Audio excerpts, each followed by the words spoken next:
नमस्कार, एक बार फिर से स्वागत है बिहार की 10 बड़ी खबरों में। रोजाना बिहार की खबरों को देखने के लिए चैनल को सब्सक्राइब कर लें। चलिए शुरू करते हैं आज की पहली बड़ी खबर। बिहार में रैली के दौरान अचानक धंसने लगा मंच, गिरते गिरते बचे राहुल गांधी। कांग्रेस के वरिष्ठ नेता राहुल गांधी सोमवार को उस समय बाल बाल बच गए जब बिहार में उनकी एक चुनावी रैली के लिए बनाए गए एक मंच का हिस्सा झुक गया और गिरते गिरते बचा। राहुल गांधी राष्ट्रीय जनता दल राजद अध्यक्ष लालू प्रसाद की बेटी और पाटलिपुत्र लोकसभा सीट से उम्मीदवार मीसा भारती के लिए प्रचार करने राज्य की राजधानी के बाहरी इलाके पालीगंज आए थे। मीसा भारती मंच पर राहुल गांधी को उनकी सीट की ओर ले जा रही थी, तभी अस्थायी मंच का एक हिस्सा झुक जाने के कारण राहुल को संतुलन बनाने की कोशिश करते हुए देखा गया। वह गिरते गिरते बचे, तभी मीसा भारती ने तुरंत राहुल गांधी का हाथ पकड़ लिया, जिससे उन्हें अपना संतुलन बनाने में मदद मिली और उन्होंने मदद के लिए दौड़े सुरक्षा कर्मियों से मुस्कुराते हुए कहा कि राहुल ठीक है। इसके बाद दोनों मंच से दूसरी तरफ चले गए।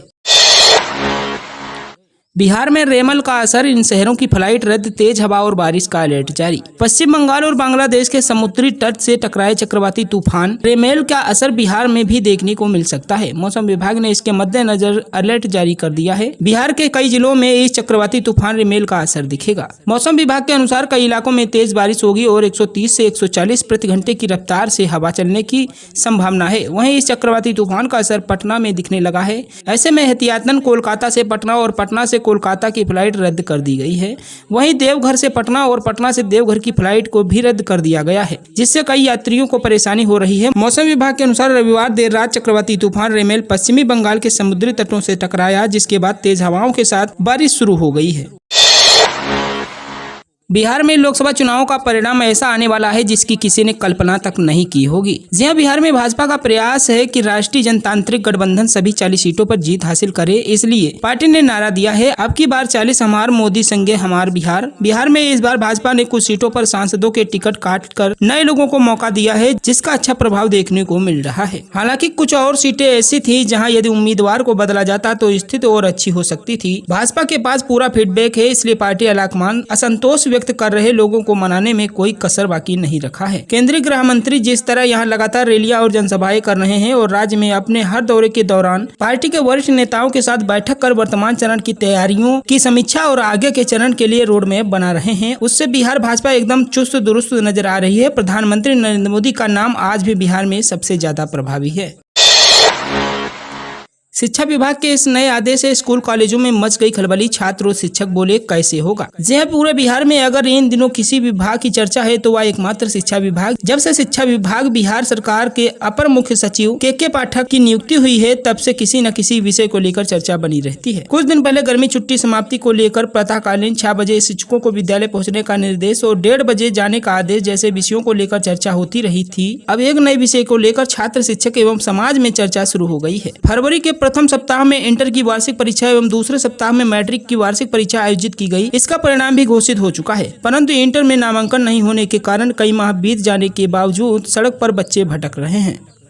4 जून के बाद ईडी से बचने को पीएम नरेंद्र मोदी ने गढ़ दी परमात्मा वाली कहानी। राहुल गांधी। कांग्रेस नेता राहुल गांधी ने बिहार के बख्तियारपुर में एक रैली को संबोधित करते हुए पीएम नरेंद्र मोदी पर तीखा हमला बोला। उन्होंने कहा कि नरेंद्र मोदी इसलिए परमात्मा वाली कहानी लेकर आए हैं ताकि 4 जून के बाद ईडी द्वारा उनसे सवाल पूछे जाए तो वह कहें कि मुझे कुछ नहीं पता है, मुझसे तो परमात्मा ने काम लिए कहा था। राहुल गांधी ने कहा उन्होंने पता है परमात्मा वाली कहानी क्यों निकाली है। ऐसा इसलिए ताकि वही ईडी के लोग जब 4 जून के बाद नरेंद्र मोदी से गौतम अडानी के बारे में पूछेंगे तो वो कहेंगे मैं नहीं जानता, परमात्मा ने कहा था। राहुल गांधी ने कहा कि आप लंबे लंबे भाषण देना बंद करिए, आप पहले बिहार और देश के युवाओं को यह बताइए कि कितने लोगों को रोजगार दिया। उन्होंने कहा कि आप देश को बांटने की बजाय युवाओं को रोजगार न देने पर जवाब दें। उन्होंने कहा कि पहले आपके लिए अलग अलग रास्ते थे, आप सेना, सरकारी नौकरी और प्राइवेट सेक्टर में जा सकते थे, लेकिन इन्होंने नोटबंदी और जीएसटी लागू करके रोजगार के अवसर छीन लिए। इसके बाद सेना में भर्ती के लिए अग्निवीर स्कीम लेकर आए और देश के जवानों को मजबूर बना दिया।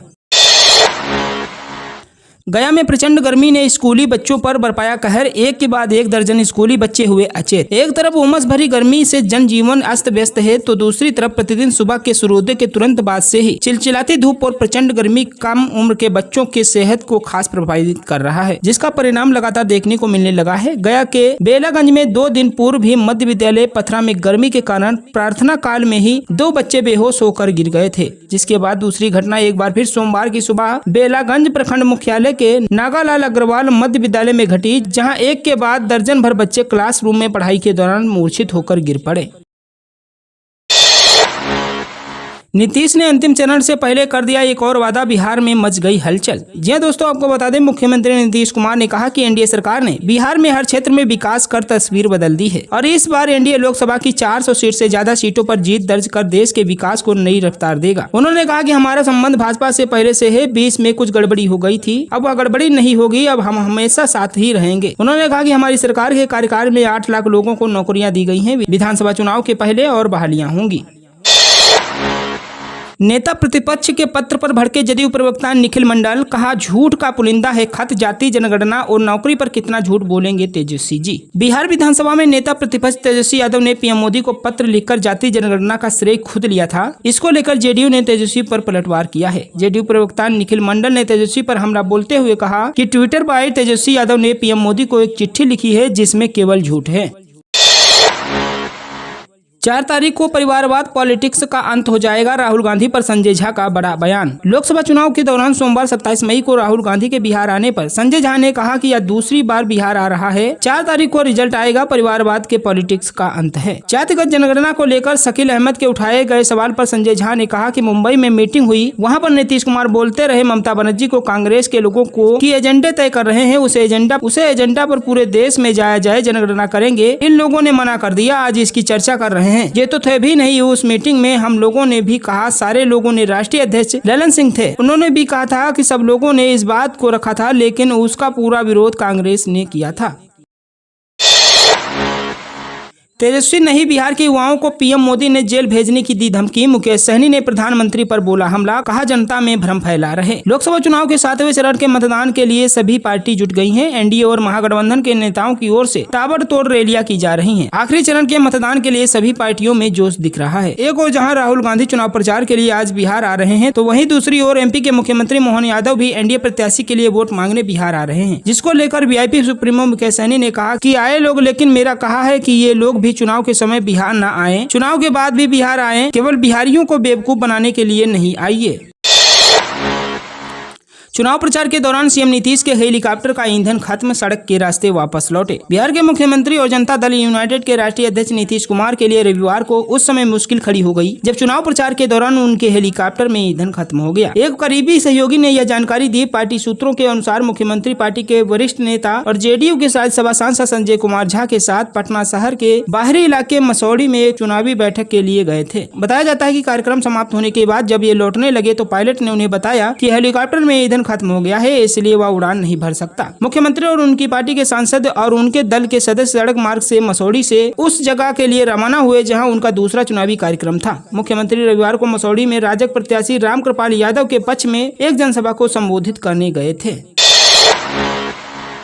मुझे सीएम बनाकर गरीब परिवार का सम्मान किया, पटना में मोहन यादव बोले, दूसरों को बड़ा पद नहीं देना चाहती परिवारवादी पार्टियां। लोकसभा चुनाव के अंतिम चरण में सभी पार्टियों के नेता ताबड़तोड़ जनसभाएं कर रहे हैं। सोमवार को मध्य प्रदेश के सीएम मोहन यादव ने पटना में 2 जनसभाएं की और रामकृपाल यादव और रविशंकर प्रसाद के समर्थन में वोट मांगे। सीएम मोहन यादव ने पहली जनसभा पाटलिपुत्र संसदीय क्षेत्र में मनेर में जनसभा की। यहाँ उन्होंने इंडिया गठबंधन पर जमकर निशाना साधा। उन्होंने कहा कि इंडिया गठबंधन में परिवारवादी पार्टियां शामिल है। ये पार्टियां कोई भी बड़ा पोस्ट दूसरों को नहीं देना चाहती है। मध्य प्रदेश में हमारी आबादी 500 भी नहीं है, लेकिन इतना कम आबादी होने के बावजूद मुझे मुख्यमंत्री बनाया गया, यह नरेंद्र मोदी की देन है।